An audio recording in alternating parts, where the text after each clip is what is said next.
Do you still talk to Carlton at No, all? I Or do no? not. No, I do not. Not at all. Not at all. Mm-mm. Even now, how we're not communicating and talking is really based off of what he does. I feel like the things that he say and do, it doesn't get erased. Although he might erase it physically, but if once I've seen it and you put it out there on your Instagram accounts and put it out there on social media, I don't forget it and I'm not going to let it go. Because that really shows me how you truly feel. Even though this happened a year and a half ago, let me remind you, this happened a year and a half ago. I was able to forgive you then, but then you go back and call me biphobic and homophobic slurs and just try to degrade me all over again and still talk about my appearance after the reunion. That's why I'm just like, no, I can't be friends or even try to, be in the same room with someone that really, it shows me how they truly feel. You stabbed me once in the back once.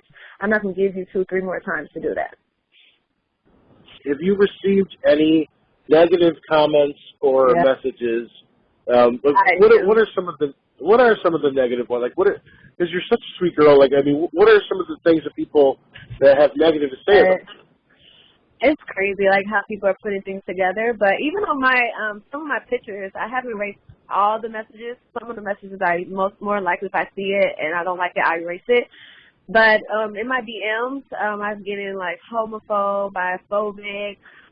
Earlier when it first came out, I was receiving some death threats. I had to block several people, several accounts. Matter of fact, I don't know if they're really even people, but I just blocked those accounts.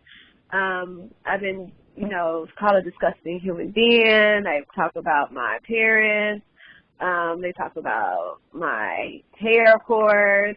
It's like they call themselves Team Carlton, so they'll come to my page and try to say some very bad things about, I guess, me or try to make me feel bad.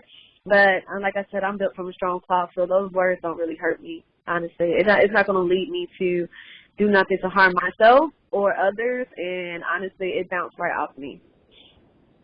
I mean, how far are they going? Are they like death threats or? Yeah, I have recently since, I guess, the quarantine, I haven't really seen the death threats, but when it first aired, I was receiving those threats, and I blocked those people. Like, you really block them, and then they created another account saying, like, you think you can hide, and it got really intense to the point that, I had contacted some production people and told them, like, what was going on. Like, I'm like, this is a lot. I didn't sign up for this. And they were just telling me that, they're trolls. These are Twitter fingers. You're saying that the gay community are these trolls. Like, what are they doing? Like, did they tell you to kill yourself, or that they're going to come after you physically, or threaten you? People that had threatened me, that said that they will find me or they'll come after me. And then I have someone that actually said go kill yourself too. So I don't know if there's the gay community or not. I can't say that that's them, the LGBTQ plus community.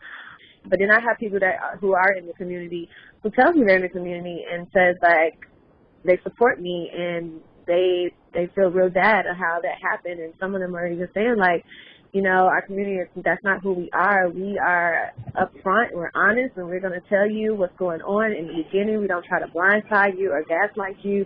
Like, this is who we are. Are you dating anyone at the moment?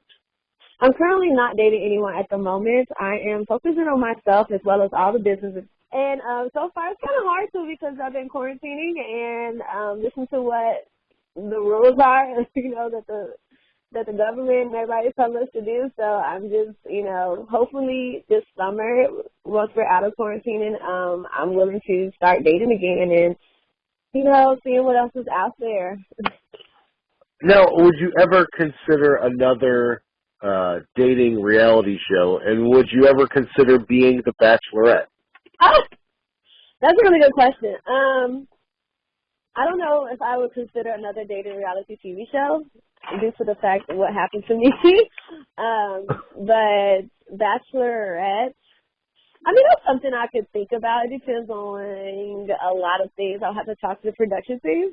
Just to the fact I feel like I kind of gotten a bad experience, what I went through. So it traumatized me a little bit now to get back on reality TV. So you're saying if they asked you to do The Bachelorette or be The Bachelorette, you would probably not want to do it? I would consider it. I would talk to them. First, we have to talk through some rules and regulations. I want to know. I don't want to go deep into the contract and know what all plays and what's gonna happen. But I wouldn't shut it. I wouldn't shut the door. No, I wouldn't shut the door. But I would definitely hear them out and see what they will be offering. Hi, this is Diamond Jack from Love Is Blind, and you're listening to Dominick Natty Show.